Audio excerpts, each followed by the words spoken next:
Hello students, आज का हमारा जो टॉपिक है वो है कि राष्ट्रीय आय को किस प्रकार से मापा जाता है, कौन कौन सी विधियां हैं।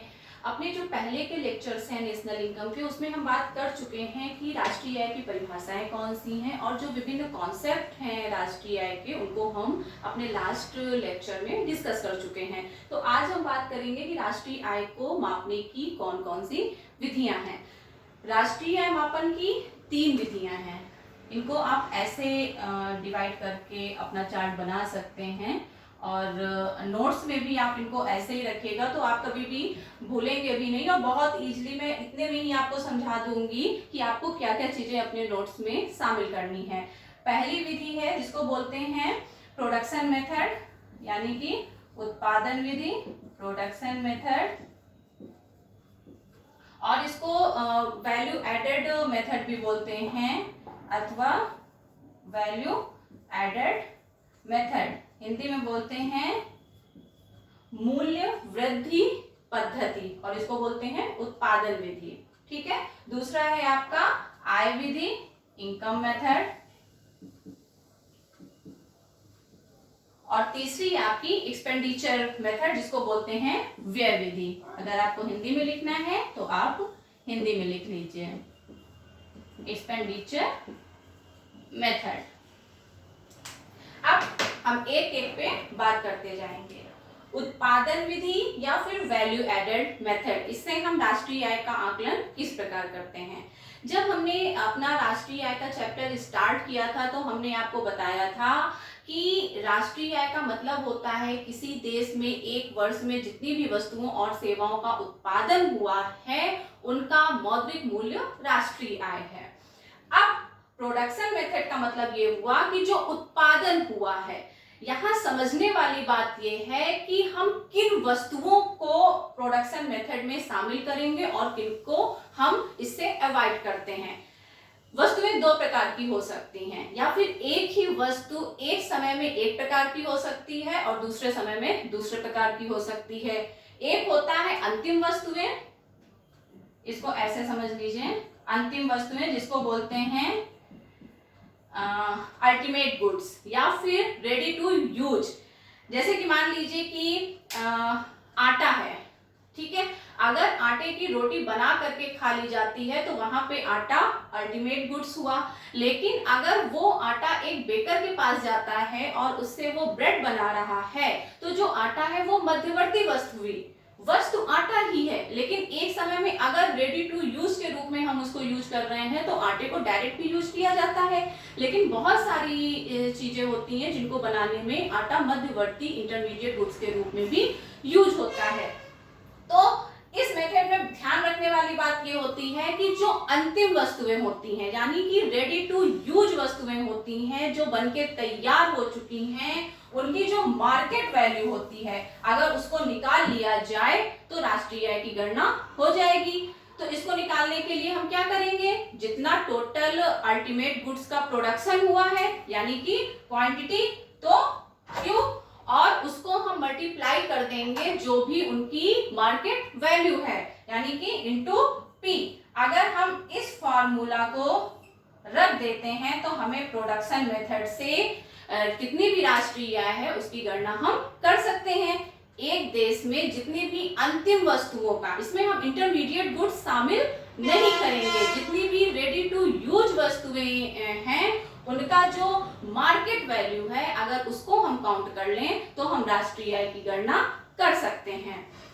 दूसरी चीज, इसी प्रोडक्शन मेथड को हम एक दूसरे तरीके से भी अप्लाई कर सकते हैं, जहां पे हम किसी भी वस्तु के उत्पादन के जो विभिन्न स्टेजेस होते हैं उसमें कितनी वैल्यू ऐड हुई है, अगर हम उसको काउंट कर लें तो भी हम टोटल जो उसकी मार्केट वैल्यू है वस्तु की उसको हम निकाल सकते हैं। इसको आप एक एग्जांपल से समझिए।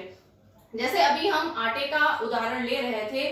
मान लीजिए कि एक किसान है, उसने गेहूं बेचा, एक जो आटे की मिल वाले होते हैं, अगर उनको अपना गेहूं बेच रहा है तो वो 2000 का बेच रहा है, ठीक है, यानी कि 2000 ये है गेहूं का मूल्य।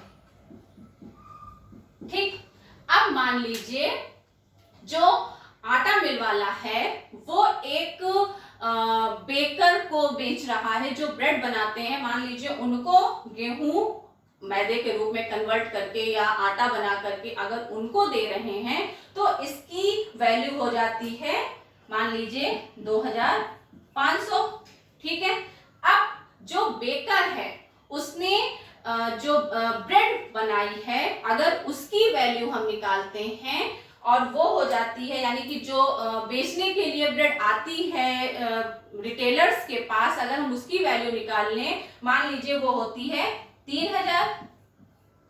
ठीक है। अब जो ब्रेड मार्केट में रिटेलर्स के पास आ चुकी है वो उसको मार्केट में बेच रहे हैं, मान लीजिए इसमें थोड़ा सा और हम ऐड कर देते हैं, मान लीजिए 3200।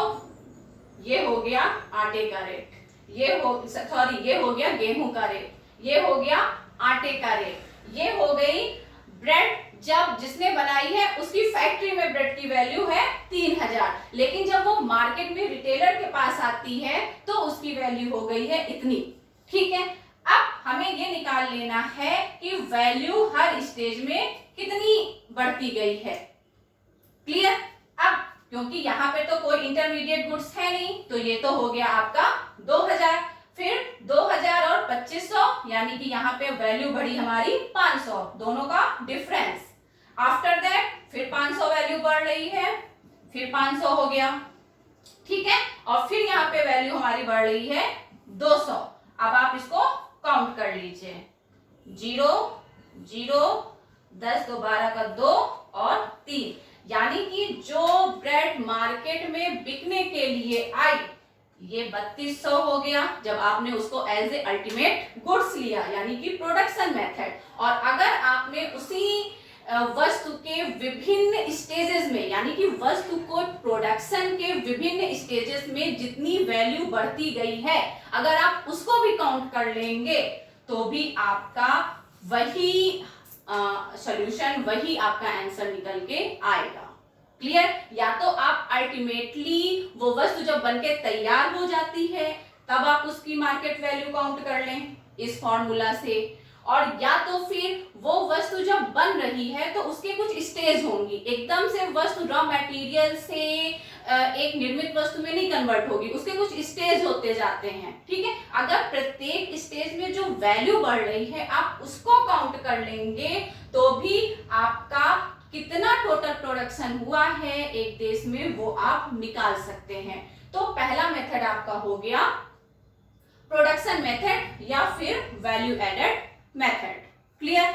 दूसरा है आपका इनकम मेथड। इनकम मेथड का मतलब हुआ कि जो आय लोगों को प्राप्त हो रही है एक देश में, आय किसको प्राप्त होती है, हमने अपने स्टार्टिंग के वीडियोस में ये बात बहुत पहले क्लियर की है कि प्रत्येक व्यक्ति जो आय प्राप्त कर रहा है वो किसी ना किसी उत्पत्ति के संसाधन के मालिक के रूप में हासिल कर रहा है। अब जब यहाँ पे प्रोडक्शन हो रहा है, देश में प्रोडक्शन हो रहा है, तो जो उत्पत्ति के संसाधन हैं, भूमि, श्रम, पूंजी और साहस और संगठन, ये कार्य कर रहे हैं। प्रत्येक व्यक्ति अपनी इन्हीं पांचों में से कोई सेवा देता है।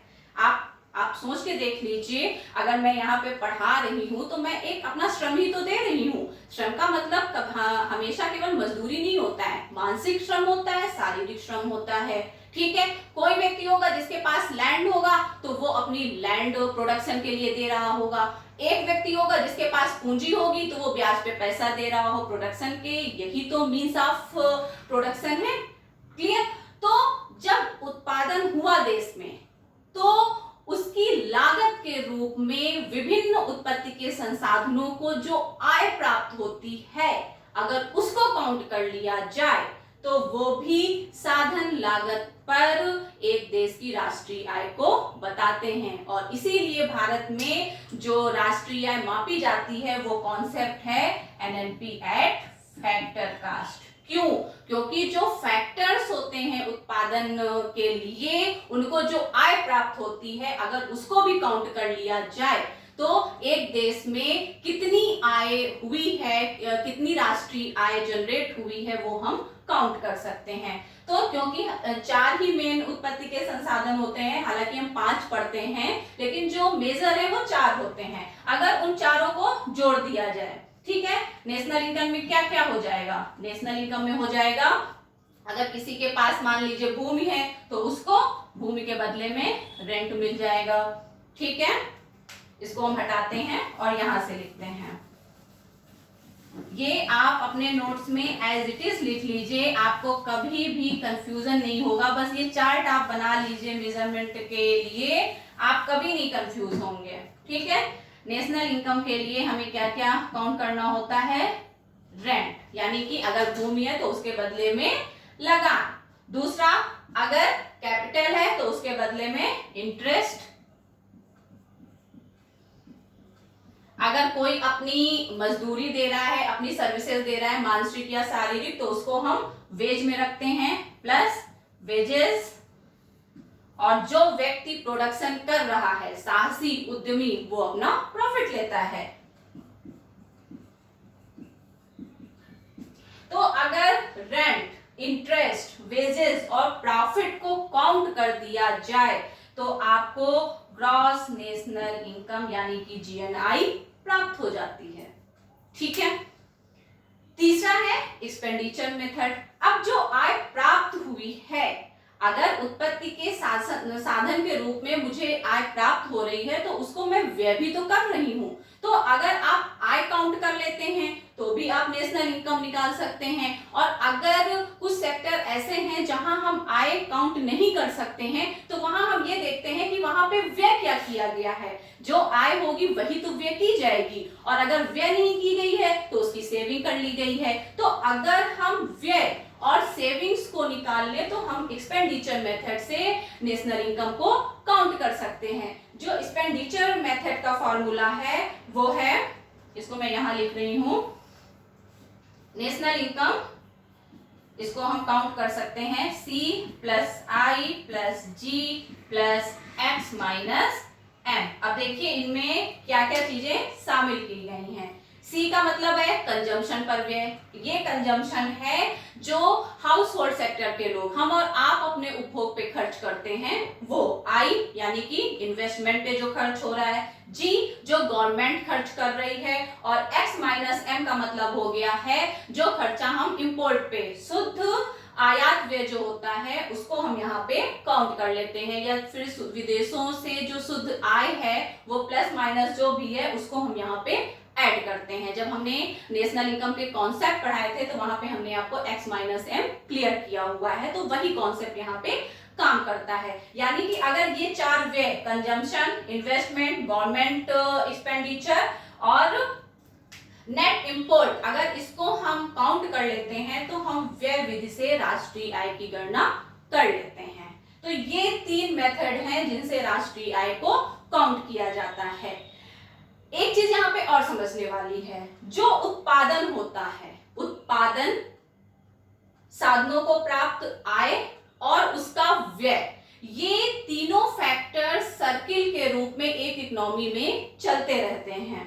जैसे कि इसके बाद एक टॉपिक है सर्कुलर फ्लो ऑफ इनकम, जब हम उसकी बात करेंगे तो वहां पे आपको ये बात थोड़ा और भी क्लियर हो जाएगी। लेकिन यहाँ पे मैं थोड़ा सा आपको ये बात बता देना चाहती हूँ ताकि आपको ये बात क्लियर हो जाए कि जो उत्पादन होता है किसी भी कंट्री में, जो उत्पादन होगा तो इसका मतलब है कि उस देश में आय जनरेट हो रही है, क्योंकि उत्पादन के साधनों को आय मिलेगी, ठीक है। तो यहां से आय जनरेट होगी, ठीक है, उत्पत्ति के संसाधनों को आय मिलेगी तो आय, और जब आय है तो उसको पुनः उत्पादन को खरीदने के लिए हम व्यय करेंगे। उत्पत्ति के संसाधन के रूप में हमें जो आय प्राप्त होती है, उपभोक्ता के रूप में हम उसी प्रोडक्शन को परचेज करने के लिए उसको व्यय कर देते हैं, ठीक है।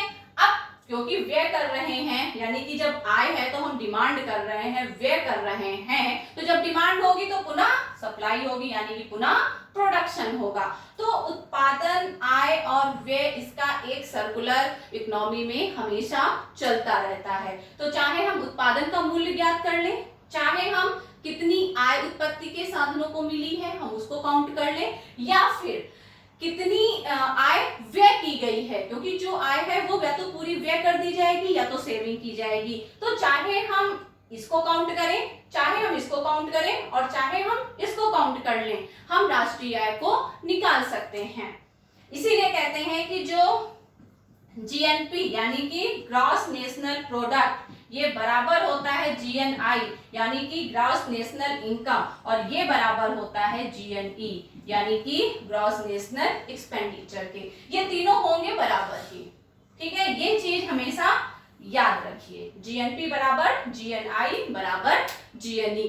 तो ये जो एक सर्कुलर इकोनॉमी में चलता रहता है उत्पादन, आय और व्यय का, नेक्स्ट टॉपिक में हम इस पे और भी ज्यादा डिटेल बात करेंगे, क्योंकि हमारा नेक्स्ट टॉपिक यही है सर्कुलर फ्लो ऑफ इनकम। तो ये अर्थव्यवस्था में सदैव चलता रहता है, ठीक है। अब एक चीज और भी जान लीजिए कि भारत में किस कॉन्सेप्ट से राष्ट्रीय आय को मापा जाता है और कौन इसको मापता है। तो भारत में अभी मैंने आपको बताया एनएनपी एक्ट फैक्टर कास्ट, इस पे राष्ट्रीय आय की गणना की जाती है, यानी कि शुद्ध राष्ट्रीय उत्पाद साधन लागत पर, ठीक है। शुद्ध इसलिए लगा हुआ है क्योंकि जो भी डिप्रिसिएशंस होते हैं उनको हम माइनस कर देते हैं। जब हमने आपको एनएनपी फैक्टर कास्ट पढ़ाया है कॉन्सेप्ट में, तो वहां पे इसको हमने आपको क्लियर किया है। और भारत में संस्था है सीएसओ, सेंट्रल स्टैटिस्टिकल ऑर्गेनाइजेशन, केंद्रीय सांख्यिकी संगठन, जो प्रत्येक वर्ष भारत में राष्ट्रीय आय की गणना करती है, ठीक है। आई होप कि आपको measurement of national income clear हो गया होगा। अगर कोई आपको डाउट है तो आप कमेंट बॉक्स में मुझसे पूछ सकते हैं। Thank you very much.